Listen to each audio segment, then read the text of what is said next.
荷蘭央行最近建議，每位成年人應該準備大約70歐元現金，約622港元；兒童則預留30歐元，約266港元，以防支付系統可能會出現全面癱瘓。呢筆錢足夠應付3日內嘅基本開支，例如水、食物、藥品同交通費，被現金應對支付系統癱瘓。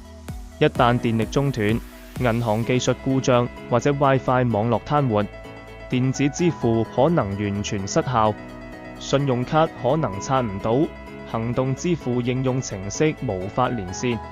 自動櫃員機 ATM 可能無法提款。在呢種情況之下，現金就會成為唯一穩定嘅交易方式，造成支付系統癱瘓嘅因素。大規模停電，所有電子支付系統都依賴電力運作，自然災害或者人為破壞可能令電力供應中斷，導致支付系統癱瘓。網絡攻擊、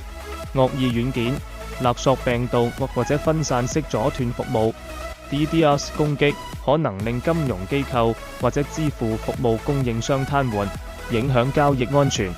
技術故障、支付系統因軟件錯誤、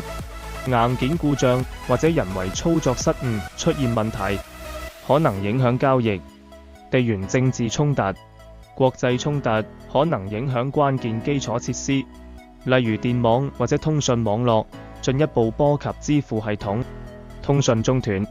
如果 WiFi、光纖網絡或者移動網絡斷線，支付交易就無法正常運作。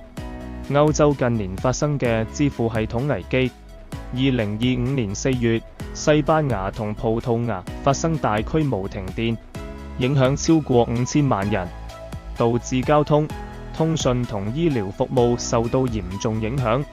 德國雖然供電穩定，但亦開始檢討電網嘅韌性，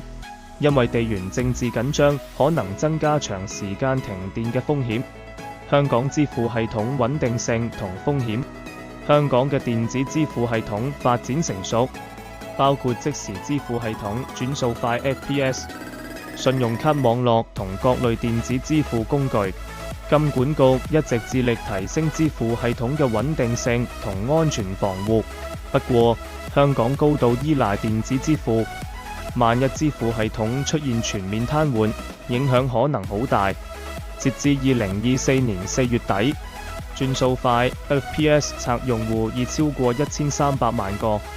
雖然香港金管局有嚴格嘅支付系統穩定性要求，但仍然需要考慮增加應急預案，例如鼓勵市民儲備現金，防範可能出現嘅支付系統危機。香港政府或者金融機構可以參考荷蘭央行嘅建議，提醒市民適量儲備現金，以防萬一。你對呢個建議有咩睇法？